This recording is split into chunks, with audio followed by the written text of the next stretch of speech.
Welcome on in to Second and Short. Right now, we are in the midst of, breaking down the 2020 NFL Draft, going from division to division. There's been some really good drafts in our first 5 videos we've had here. If you guys want to check those out, click that icon at the top right. If you guys like our content, subscribe at the bottom right. Everything's on the right, because when you go right, you can't go wrong. Is that how it goes or something like that? I don't know. Yeah, right never fails. It's the saying. Oh, thank you. Okay. And right now, I'm joined with my co-host, as you've already heard. He jumped the gun. But I'm here with my co-host, Benn. That's me. How you doing, man? I'm good. I'm very excellent, super, and everything. How have you been? I'm good, man.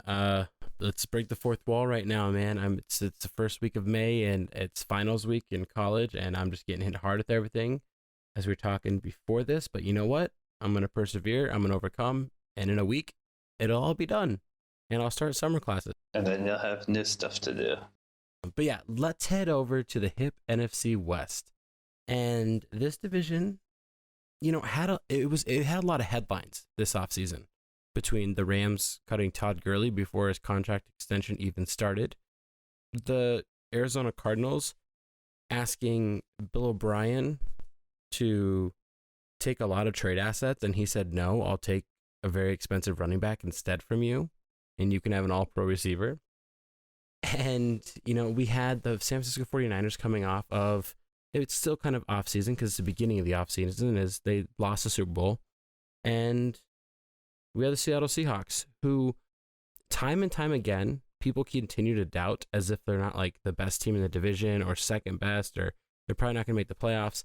And Russell Wilson has, in my eyes, solidified himself as a top 5 quarterback in this league. There's no question about it. The LA Rams, they had some interesting picks here. They had a lot of picks I actually liked. They had a player that I really, really liked, and that was their first draft selection, and that's Cam Akers. I mean, this guy out of Florida State, 5'11", 210. He's built like a running back that you want. He could put on a little more weight, but not really worried about that, He ran a 4.47 40, had 20 bench. His vert was 35.5. He had a good combine. He had a good career at Florida State. He broke Dalvin Cook's freshman rushing record. And in his 3 years at Florida State, per every website that gives you statistics online, I don't want to get copyright or whatever, he had over 2,875 yards, which is good for a 4.9 average, 27 rushing touchdowns, just shy of 500 receiving yards, and he had 69 catches for 7 touchdowns. So, what do you think about Cam Akers? Well, I like the pick as they see him as like Todd Gurley's replacement. I know you're like this huge like Darrell Henderson fanboy, like you have pictures of him up on your walls and everything. From everything that I read, it seems like Les Snead is really high on Akers and that he sees him as having more upside than Henderson.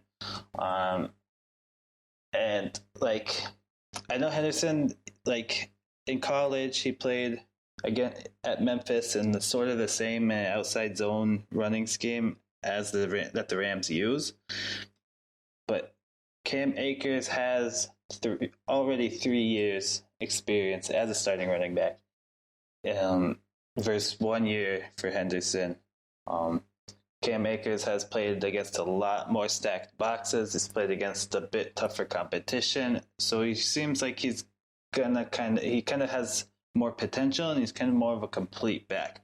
But I think Cam Akers paired with Darrell Henderson, they should be a good duo in the backfield. Because, I mean, today no one really uses like a lot of teams don't really use like a 3-down workhorse back. They go running back by committee. And that seems to be what they're going for there in Los Angeles as well. I mean, I think if there was a running back that had an opportunity to do this, Cam Akers doesn't get talked about as much because those numbers that I rattled off for you, everybody's going to say those weren't that impressive. I mean, yeah, I said he broke a record from Dalvin Cook, but we have to remember the talent in Florida State in the past couple of years has been horrendous. It has just all went downhill ever since they made their national championship run, with Mr. Winston. Yeah, with famous Jameis. Exactly. And Florida State has slowly went downhill while other teams have been, riding high. In that time, we've seen Miami come back to life. We've seen Duke put together a 10-plus win season. We've seen Clemson completely dominate this conference. Cam Akers, here's the downside and the positive, all wrapped into one. He had a very bad offensive line and not a very talented squad at Florida State. And now everybody was saying when he gets to pros, he'll be fine because he'll have better blockers. And while he will have better blockers, he'll have one of the worst offensive lines in the NFL. The Rams just are old, beaten up, and battered at that offensive line. However, they have a lot of skill positions other places. I mean, they really have two deep wide receivers, in Cooper Kupp and Robert Woods that can spread the field. They're going to create a lot of pretty much because they have them, they're not going to have a lot of stacked boxes to run against. So it's going to be more one-on-one matchups on that line for Akers to have the ability to run. Yeah, and they're not going to have to lean on him to be the entire offense, so that should help him out too. What I like about Cam Akers is he's just like an athlete. It obviously they're all athletes. I get it, but when I say that, he's very athletic. Like he's just like the way he runs is very dynamic. He's able to change directions very well. He's good at cutting. Any one-on-one matchup in open field, I trust him to win that battle. He has great balance off of contact, and on top of that, he has this ability to like smack you in your mouth with how strong he is. Like realistically, if some cornerback like catches him in open field, some like 195-pound cornerback is like, I'm gonna tackle him. Some slender guy, he's just gonna get knocked on his ass because Cam Akers is that strong. Really, Cam Akers is like Mark Ingram 2.0. Let's kind of talk about some more cons from Cam Akers, because we don't want to seem like I'm seeming like biased, because I've been a big fan of Cam Akers since before the draft happened, before the landing spot. I really didn't care where he was gonna go. I think this guy needs to play with more talent to show off his ability. I'm not saying he needs better players to be a better player, but I'm saying he's so good that as soon as he has talent, like if he was playing in Dallas, like he would look like one of the best running backs in the league. I think that'll happen in a couple years. But he needs to work on it's the thing. Maybe his offensive line wasn't that bad. He just has bad vision. That's what I want to see in the NFL. Like, is he not able to read and react as well as the offensive line and the play breaks down? Or is it just the talent, as I'm saying? And he also needs to learn how to protect the quarterback on pass blocking. He's really chippy, and he can have some success, but he needs to use that strength and power and be able to read more. This could all just be about how he reads a play breakdown when he's not running the ball.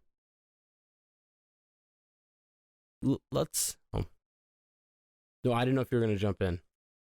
All right, let's move on to another player that the Rams like the Rams fans like.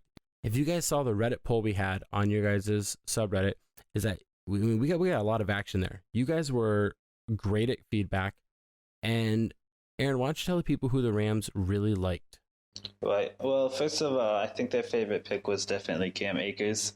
After that, they really liked their third round pick, their first Terrell, edge rusher from Alabama, Terrell Lewis. This dude is, he's a great edge rusher from Alabama. The reason he fell is, in my opinion, it's mostly injuries. He missed a lot of time while he was at Alabama. But this guy is he's the same weight as Chase Young, but he's a bit taller and he's got longer arms. He's fast, he's strong. Like, he's an athletic freak.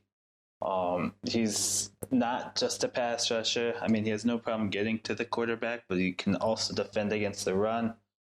His technique needs a little bit of work, getting off blocks and putting him. Sometimes he tries to power through the block on run plays instead of getting off the block and putting himself in position to make the tackle on the ball carrier.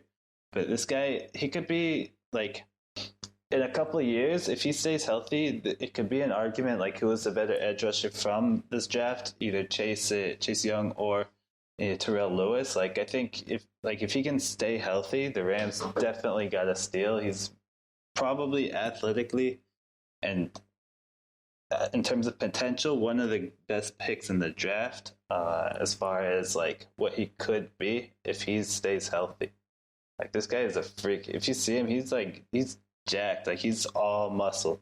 Here's the thing. I want to know if his production can sustain, or if it was like a 1-year type wonder thing because he had so many injuries. We didn't get a large sample size.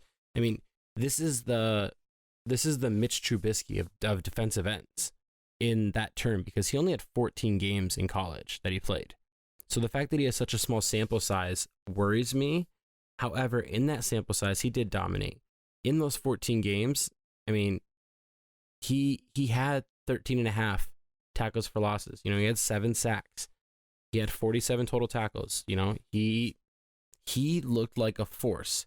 And that Alabama team is so star-studded, and they have playmakers all over the place. But the fact that in that small sample size, he was able to produce those type of numbers, I am impressed. I don't think he's going to be a capable pass rusher like Chase Young. However, if he stays healthy, he's going to help this team in a lot of ways. Just because of, like you said, the sample size, it's really hard to know. You're drafting mostly on potential, but I really feel like in a few years we'll either have him as one of the top defensive ends in the league, or he'll be out of the league. Like it all kind of depends on if he can stay healthy and if he can live up to that potential based on the small sample size.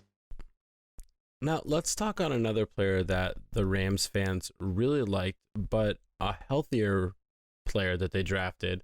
Let's talk about that wide receiver they got to replace Brandon Cooks and to really compete with. Yeah, so they drafted Van Jefferson, who was a wide receiver from Florida in the second round, a few picks before Terrell Lewis. He's a very technically sound receiver, and that is probably the result of him being the son of a wide receiver coach and a former wide receiver in the league in Sean Jefferson. Sean Jefferson was drafted by the Oilers in the 1991 draft, and then he also played for the Jets a little bit, and he had a pretty long career. Appeared in 195 games. Now he's a wide receiver coach. If anyone knows how to raise a son to be a wide receiver, it's him. Van Jefferson is a great route runner. He's got good hands. Snead says he's like a combination of Cooper Kupp and Robert Woods. So he's going to go out there, be like that number 3, number 4 wide receiver, and be able to get some good experience, be able to probably Kupp and Woods' contracts are up, I think, after this year. So if they have to release one of them, they can expect Jefferson to come in and fill one of those roles. The main knock on him is that he never had a whole lot of production in college. He never topped, I think it was close to 700 yards in one of his seasons. He always had between 400 and 700 yards. 657 is his best year. Yeah, so that's kind of, you don't really have a lot of production in college, and I think some GMs kind of shy away from that. But I think he'll have an opportunity here to come in, be that number 3, number 4 wide receiver, and get some experience, and then be able to produce when he's called upon. He didn't dominate the way that you would want somebody to in college. And that might worry some people about how he's going to be, just because I feel like a lot of football fans are huge fantasy players and dynasty players. So whenever they see these guys get drafted or go to their team, they immediately think of well, he didn't produce in college, so how can he produce in the NFL? But we're not talking about fantasy right here. We're talking about how good this guy is going to be as a pro player. And here's what he brings to the table. The fact that he is able to run routes extremely well. We can probably give credit to his dad, but he also has a great work ethic here. His ability to make quick cuts, create separation, and have a good release right off the gate All those things right there will separate him, because if he's consistently running at a high rate, all he needs is for a cornerback to make a slight mistake and he's gone. Like, he's going to be able to take advantage of some mismatches due to how well he can execute running. I mean, we just talk about how good like Jerry Jeudy and Henry Ruggs are and how much we love them because they're such great route runners. But we don't do it when we stay in the same conference and talk about a guy from Florida because he didn't produce high elite numbers. Here's the thing. If he comes in and can continue to work and run how he runs, he has a chance to beat out Josh Reynolds, who has had opportunities in the past to take this number 3 job and seems to bounce back and forth between having it and losing it. Another thing that Van Jefferson does really well that is going to benefit, because they just drafted Cam Akers to potentially be their lead back, or they're going to use Henderson, or they're going to use both, whatever. But he's a really good blocker for a receiver. It's all in the fact that I think his dad raised him to go, if you want to make it in the NFL, you must be good at this, this, this, and this. And guess what? He's good at all 4 things you need to be a good receiver in the NFL. So for the Rams, I think this is a great pick. They offloaded a heavy contract in Brandon Cooks, a non-healthy player, and now here we go. We get a guy that played 4 consistent years at a high level in the SEC and is good at route running. He's good at his release. He's able to create separation, and he's good at blocking. So he does everything you need a wide receiver to do for you. And here's the thing. Maybe I'm being biased here, but most rookies coming into the NFL at wide receiver are not good blockers. I just don't see him to be good blockers. And his hands and his catch ability, his concentration is amazing. I think this guy is very underrated, and we potentially will be seeing somebody that when we come back in a year, we might rate him as like one of the best receivers out of this draft. Yeah, and I just want to correct myself real quick. I said that his dad played for the Jets. He did not play for the Jets. He played for the Chargers, Pats, Falcons, and Lions. So that's my bad. I think you guys need to address the offensive line a little bit sooner. But you know what? You work with the picks you got. You didn't have a first-round pick. You do what you do. They get a solid B. This is a good grade for a team that drafted really well. They filled some positions. These guys that went out and they got players. These are all asterisks, their first 3 picks. If these guys hit, this draft class is going to look genius, and they're going to be fine for several years. Now, let's head north, and let's go talk about, the Seattle Seahawks.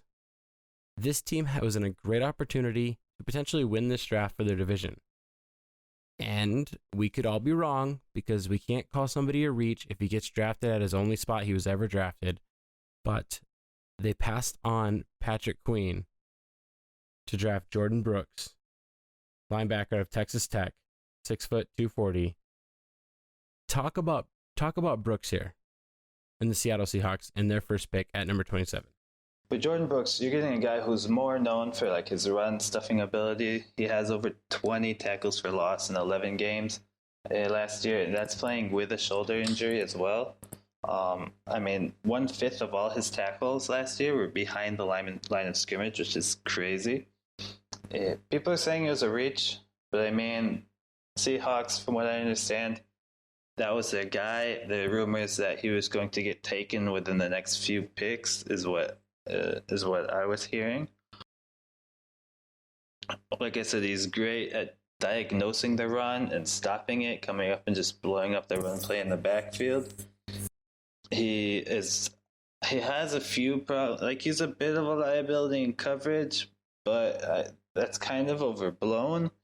And like he's not nearly as bad in coverage as they'd have you believe. Like, sometimes people they come in and they like exaggerate a player's problems just to show how bad the pick supposedly was. So I don't think he's as bad in coverage as they're saying he is. Linebackers in the Seahawks scheme need to be versatile. They need to be able to come in, stuff the run, and be good at coverage. So they need to come and do that. I think this is one of the reasons they drafted him was because of their run defense last year. The Seahawks run defense was it was in the bottom 5 So he needs to come in, and I think he'll really help them out in that area. And just like a kind of a fun fact, it's the first time. It seems like the Seahawks are consistently drafting like the bottom of the first round. It seems like they're always trading back a few picks to pick up a player that no one's ever really heard of. And this year is like the first time since 2011 that they haven't traded their first round pick. So that was kind of interesting as well. So they must have really liked this guy enough to not trade back. And I think they see him as really fitting in well with their scheme. Yeah, I mean, he was my number 5 linebacker in this draft, right behind Malik Harrison, and obviously behind the Queen and Murray and Simmons. Here's the thing. I also wrote on his cons, I wrote coverage skills. However, I put a question mark next to it because, like, he didn't really drop into coverage that often for me to say he had bad coverage skills. My question on it is, can he consistently be one of those linebackers that can drop into coverage and go against people? Because he's going to have to focus on covering these tight ends, because he's going to have to match up against George Kittle potentially, 2 times a year. Tyler Higbee is, coming into his own as a receiver. And while he's not going to have to cover really a tight end against Arizona, Arizona's got like 17 different dynamic wide receivers. He's going to have to cover them when they go 4 receiver sets, and he's the lone guy in the middle. Now, I do like this pick. I think that if you can get a guy that can help your team in a way that you need help at a position that you need, it's a good thing. And again, he is one of those guys that can get in that backfield time and time again. And what do they need help with? Stopping the run. He can help stop the run. He fills a little bit of a need. I don't care if it's a reach, because he does all the things that they need him to do to win games. It's also very hard for me to ever say that a team reached, not just because of what I said before, but because they're drafting at like the bottom 8 picks in the draft. Obviously they're doing something right. Now, one thing I do think that he needs to work on, here's all the things I like about him. He has great size, he has great speed.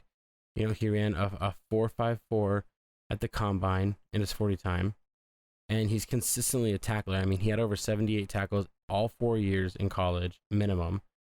And, he has a great pursuit and he's a solid tackler. However, he doesn't seem like one of those linebackers that can really read a play and break it down before it's happening, or like as it's happening.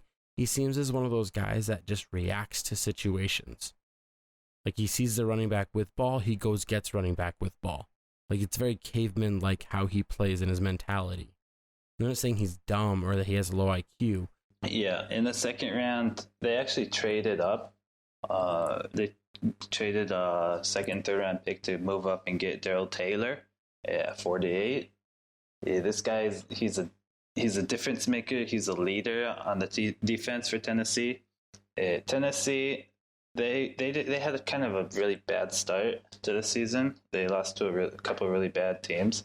But they won their final 6 games so that they could go to a bowl game. And in those final 6 games, Taylor had 6 tackles for loss and 5.5 sacks. So that shows, like, when he's playing well, team's playing well, defense is playing well. He's very explosive off the edge. A lot of times what will happen with players like that in college that are like really athletic and explosive, they kind of rely on that and don't develop their technique as well. So that's something that he needs to do. But if you go and like open up an incognito window in Chrome and search for Darrell Taylor without his shirt on, this dude is jacked, man. You remember those, like, it was last year when the pictures came out with DK Metcalf, who looked like he was like the black Arnold Schwarzenegger from the 80s. Like, this dude is jacked. He's 6'4", 267, and he's all muscle. So if you want that in your search history, you can do that. If you want incognito window, that's fine too. This guy should come in. He should be that replacement for Clowney. I think this kind of like signifies that they're not all in on re-signing Clowney. I'm not gonna like eliminate that completely, but he should. I think they they could be willing to move on from Clowney and keep it and stick with the Daryl Taylor. Yeah, I actually think that move's gonna happen. I think when I say that move's gonna happen, I mean like that they're closing the door on Clowney coming back. Maybe it's me being rash and making a bold prediction, but I just think Clowney is gonna leave and go somewhere else. Like I think Tennessee. I actually think he can go to the Colts. I think the Colts are starting to build this like nice little team that is just missing a couple more pieces. I think Tennessee is the same way. Tennessee has a couple more pieces they could fix and address and, push the envelope a little bit more in that division. I just think that Pete Carroll, if he hasn't even saying anything, he just likes guys that are athletes. He likes guys that are able to just naturally can play football. They don't have to worry about technique as much. He can develop technique, but he needs guys that have natural talent. And I think that's what he's getting here. We're kind of seeing this with a couple of these guys, a couple of his picks. We're kind of seeing that with some of his players on his team. He doesn't need the guys that are the flashiest necessarily. He needs guys that are going to go out there and they're just like, they're players at all aspects of the game. Give Pete Carroll some time. And these first two picks are kind of just proving that the Seahawks are all about getting into that backfield more than they did last year. Now, everybody's been saying for a couple of years that what they need to do is they need to protect Russell Wilson at all times because he's always running around like a chicken with his head cut off. And, they go out and they get a guard. They get Damian Lewis, guard from LSU. He's one of the 14 players selected in this draft from LSU. They moved back from pick 64 with Carolina, and they got him in the third, so they save a little bit of cap space. Let's talk about Damian Lewis. They had a pretty good team, huh, LSU? Some would say that they were one of the slightly above average teams ever to play. Maybe even one of the best in this year's season. And in 2019 college season, some say that they had a really good season, but top 5 in the state. This isn't a college podcast, so I can't really tell you the facts or not on that. Yeah, that's true. But let's talk about the significant member of Damian Lewis. He's going to be protecting Russell Wilson now. He's going to help this run game. They like to run the ball with, like them and the Arizona Cardinals are similar, where they have like 12 running backs, and the Cardinals have a bunch of receivers. Let's talk about Lewis. Well, I mean, I would have liked drafting a lineman a bit earlier. I know they did make some moves to try and improve their offensive line. Damian Lewis, I think they're counting on him to come in and start at right guard. I think they think he's a younger, cheaper, and healthier upgrade over Fluker. So I think they're kind of counting on him to fill in that right guard spot and then hopefully keep Russell on his feet. What does Lewis do really well that is going to translate to the NFL? What Damian Lewis does probably the best is that he's like a real solid power guard.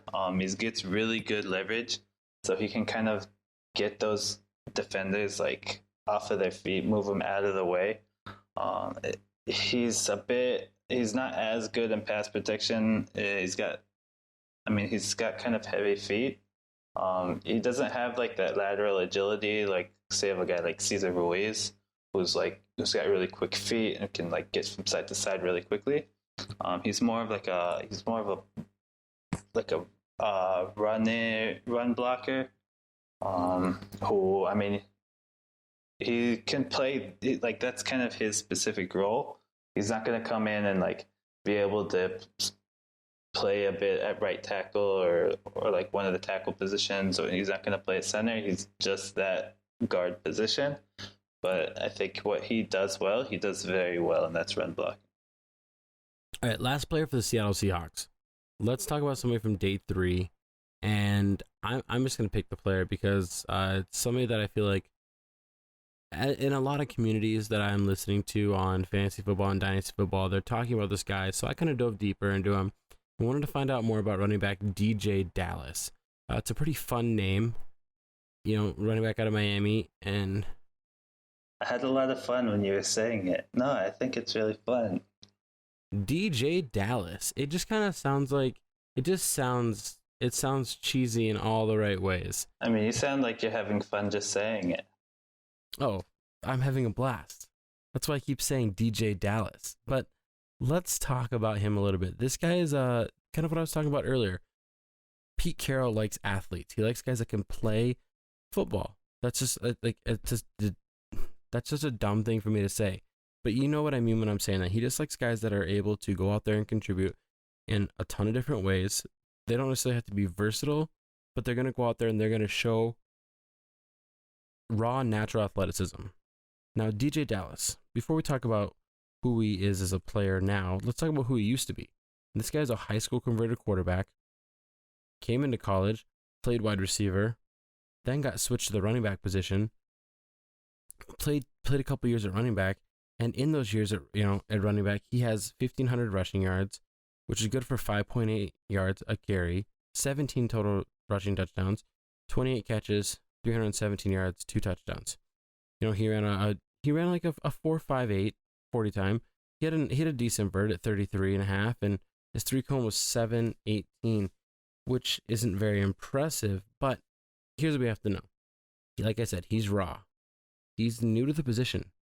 He's relatively just past the level of intern, in my eyes, at the running back position. And he's still learning.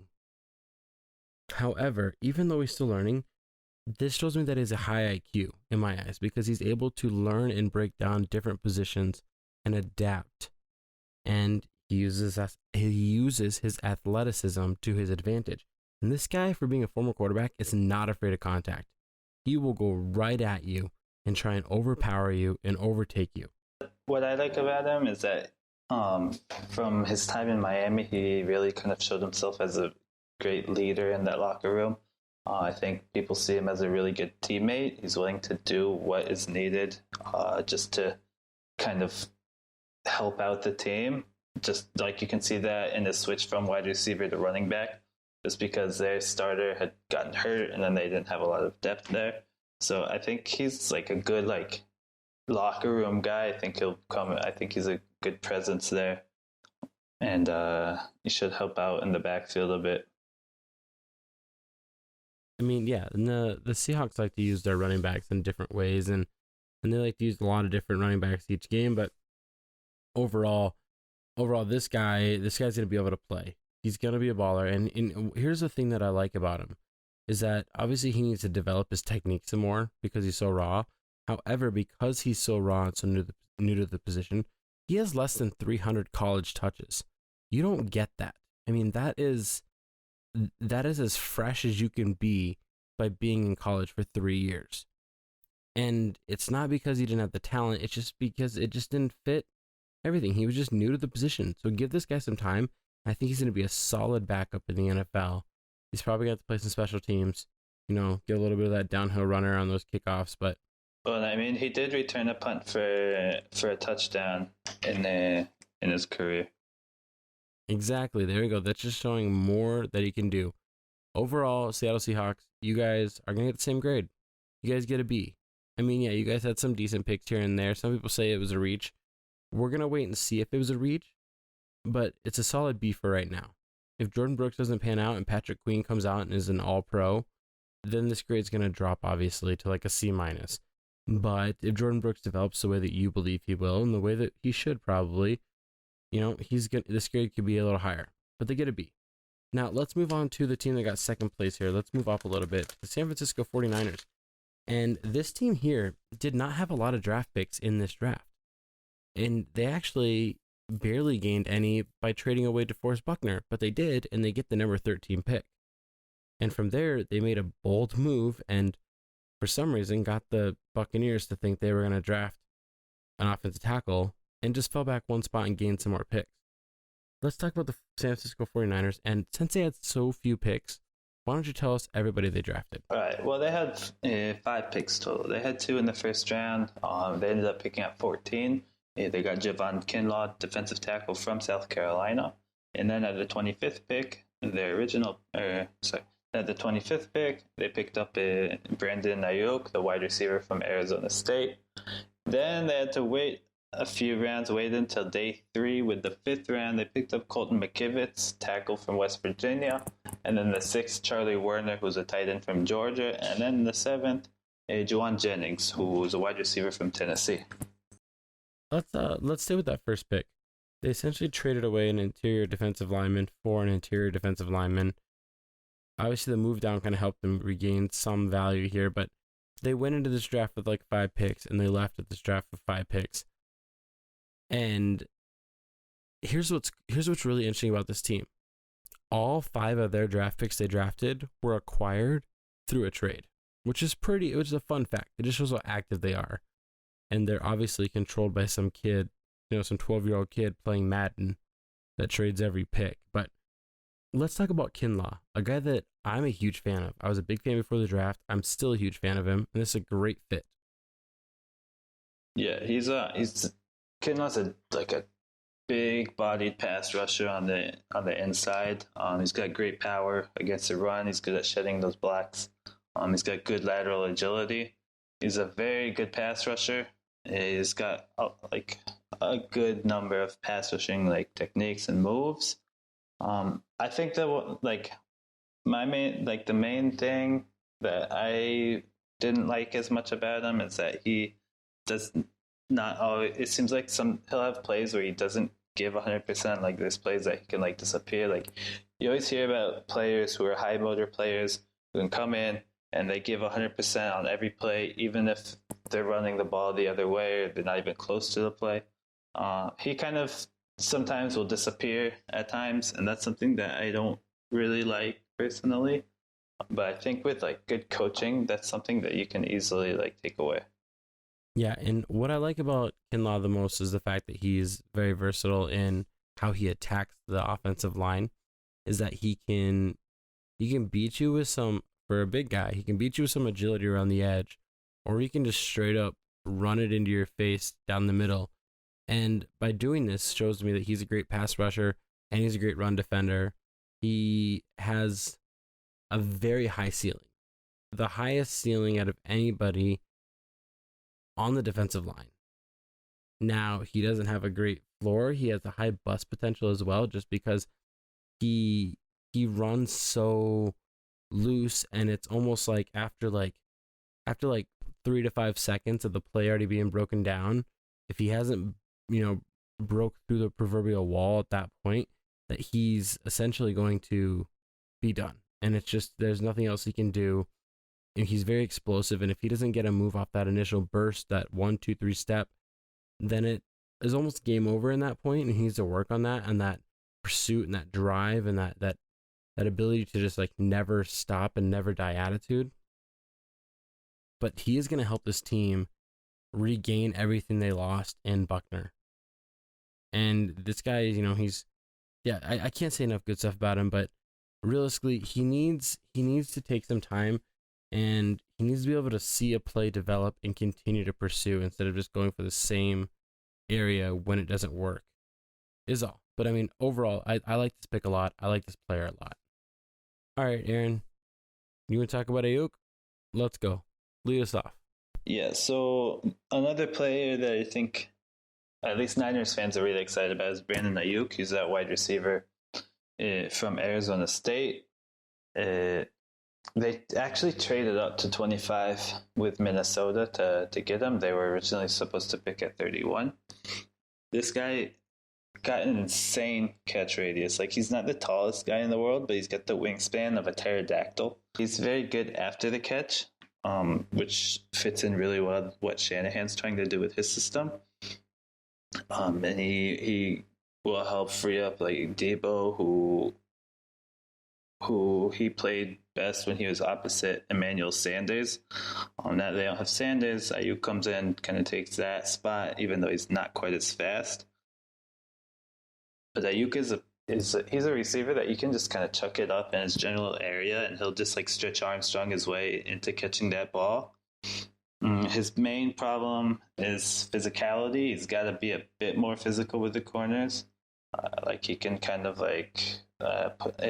not push off, but be more physical with his hands, be more strong, because I think he relies more on his athletic ability to go up and get the ball instead of being physical with them.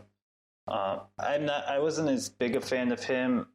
I think they had, like, I think he's a good player. I was, if you guys have been listening, I was higher on Denzel Mims this whole time, who ended up going like at the back of the second. T. Higgins was on the board at 25, and Michael Pittman. I mean, I think they had a lot of players they could have picked up instead of Brandon Ayuk that I kind of liked a little better. I thought were better fits. KJ Hamler he's also kind of like a speedier guy who was more similar to Sanders in that sense and would also come in and be able to help out. But it's hard to hate on this pick when there's so many good wide receivers in the draft. So I think it was just a matter of personal preference for the GMs and who they liked. My thing is that yes, they went in with 5 picks, they ended with 5 picks, but realistically, this team needed to regain some draft capital they had lost in recent years. And I think trading up was just kind of a foolish move, in my opinion. I think they could have stayed put. And even if receivers go from 25 to 29, they could have gotten the 9th best receiver at 31 and been totally fine, in my opinion.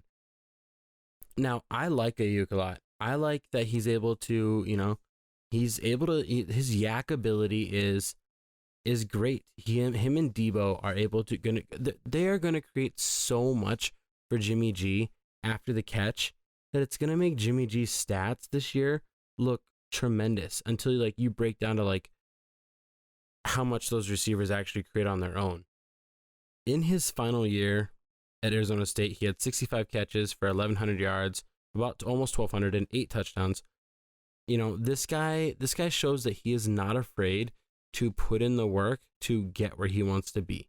I mean, he played 2 years at Sierra College, a community college, for his freshman and sophomore year, where he topped over 1,500 yards and about 20 touchdowns just under in those 2 years combined. Here's the thing. This guy is hungry, and he eats when cornerbacks play in zone and give him space. When he doesn't get pressed up against that line right on his release, and he gets 3 yards to start creating, he can paint a masterpiece of getting open. And once he gets open, he's probably going to gain 5 to 10 more yards. However, when he does get pressed, he doesn't have enough strength to create separation in those tight coverage situations. Overall, though, this is a great pick. I think him and Debo are going to do great things together. Jimmy G has got to be ecstatic because he finally gets another receiver to throw to, since he lost Emmanuel Sanders, and he's probably worried about it. And you know what? They went up, they got their guy. Good for them. I like the pick. Is there anybody that you want to talk about from these last 3? You get to pick one. If we're staying on the subject of wide receivers, I'm a Titans fan, so I'm kind of I follow a lot of general Tennessee sports pages, so I get a bit more exposed to players from Tennessee, Vanderbilt, players like that. Like I talked about Keyshawn Vaughn in the last episode. So I kind of like the Jawan Jennings. He's a wide receiver from Tennessee, and I saw what he could do last year. He's a big, strong wide receiver who can get open. He uses that size to go up and be physical in getting the ball.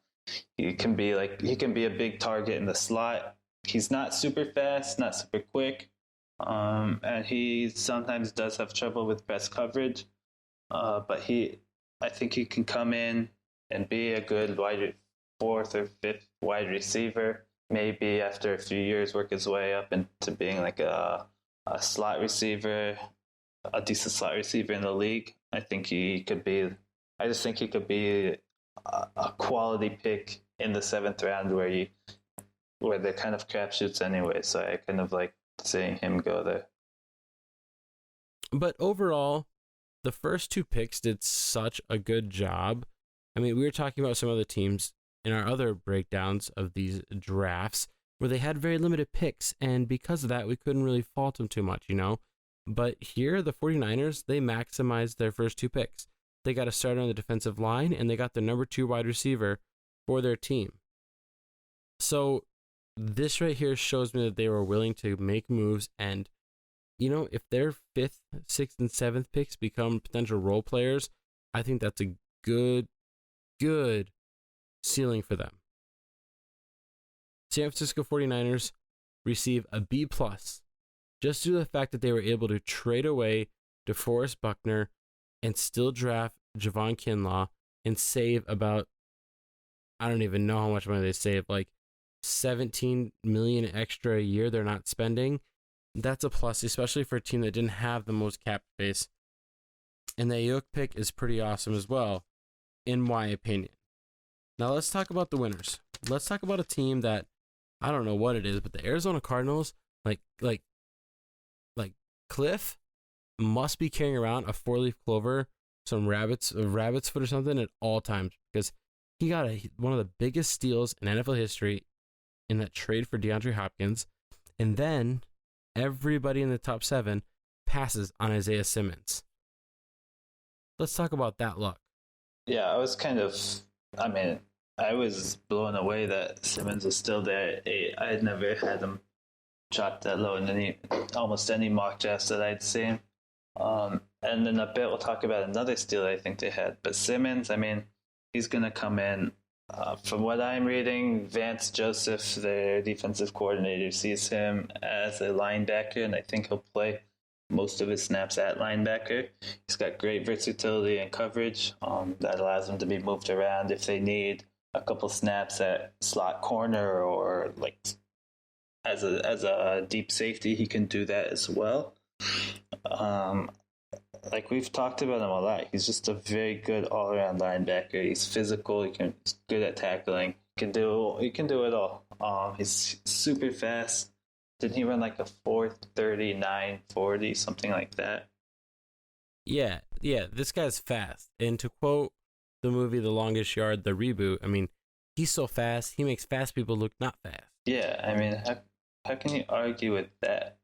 And like he's already endearing himself to Cardinals fans by picking the number 48. If you're asking why he chose to wear number 48, he said it's because Arizona was the 48th state to be admitted into the union. So there's some knowledge for your brain. You can take that, go home and think about it, and then write me a letter and tell me how you felt about it afterwards. He's one of those wise guys, you say. No, here's the thing with Isaiah Simmons, is that this guy, realistically, I was digging deep. I watched some more tape, and I wanted to find flaws in this guy because he's a near perfect college prospect coming to the NFL. And he's very versatile. This guy's a workout warrior, but he still produces at the college level. This guy comes out and shows up for the combine. However, he still has the ability to dominate at multiple levels in pursuit, coverage, being able to just be all over the place, sideline to sideline. He is what you want in a linebacker, which is where I think he's going to primarily slot up. Now, this team right here is loaded at linebacker. They have Jordan Hicks from last year. They already have Chandler Jones from a couple years ago. Now they signed in Devontae Campbell, and now they're bringing in Isaiah Simmons. What I don't like about this team's draft is, and yes, they ended up getting Josh Jones, and he fell into their laps in the 3rd round. They could not have known that they were going to get a tackle in the 3rd round. And this team needs to learn you have to protect Kyler Murray if you're ever going to use these receivers. That's the only knock I have, but when Simmons falls, you got to take him. Yeah, and as long as we're talking about Josh Jones, this was a player that I was banging the table for my Titans to take him at the 29th pick. And he ended up falling all the way down to the 72nd pick in the 3rd round. He should come in. He's going to be one of the biggest steals of the draft, I feel. He's going to come in and provide competition at right tackle between Jones, Murray, and Gilbert. He's kind of a boomer bust prospect in that he has a really high ceiling, but he's got kind of a low floor. He's not the picture of consistency that you want in a starting right tackle. But I mean, based on his potential, he could come in and be a very good starting tackle in the league. PFF had him as the highest rated non-Power 5 conference tackle in college football last year. So that's got to count for something. And I think he definitely, he really was a steal in the third round. I think as long as a lot of other people were shocked he fell that far. Yeah, I agree. He's one of those guys that just fell into Arizona's lap and they got very lucky. And let's talk about another guy that kind of fell in the draft. I mean, this guy is, if you look at any dynasty website for the past year or two, they've been loving the 2020 running back draft class because they're so deep and they're so dynamic and they have so many good runners. And Benjamin, who they got in the seventh round, pick 222 out of Arizona State, and they lucked out here because this guy was a great talent coming into this past year, at Arizona State, and he kind of fell. He had had a bad combine. He finished bottom 5 in several categories. It was really his 3-cone that in his vertical that kind of stood out. Outside of that, though, this guy faltered. But let's talk about him. Benjamin. He produced at the college level a little bit, right? Yeah, I also am kind of shocked he fell that far. I like him. I mean, a lot of Cardinals fans are excited about him because he's kind of like a hometown player. He played at Arizona State, so I think they're excited for him to come in and he'll be kind of a fan favorite. He's not going to start obviously because they have Kenyon Drake, and Chase Edmonds is a pretty good backup running back as well, who he's going to have to try and compete with, but Benjamin can return some kicks as well. So, I mean, he brings a little more layers to him. Yeah, so, I mean, Benjamin, his yards in 2018, he had over 1,600 yards and 16 touchdowns, which is crazy. It kind of dropped off a bit last year. He had just under 1,100 yards with 10 touchdowns. He's pretty consistent in terms of yards per carry and everything. He's okay out of the backfield.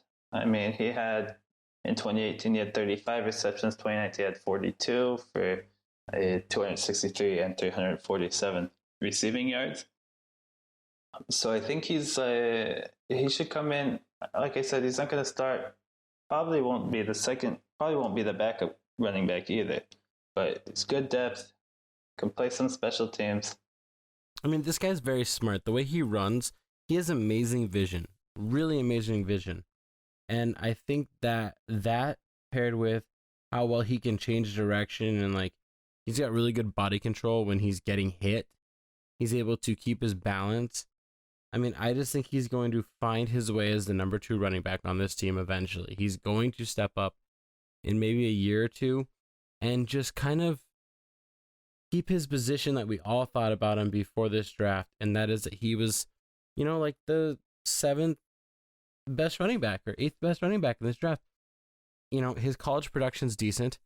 He needs to be a better pass blocker, and that's one thing we're just talking about here is Kyler Murray needs protection.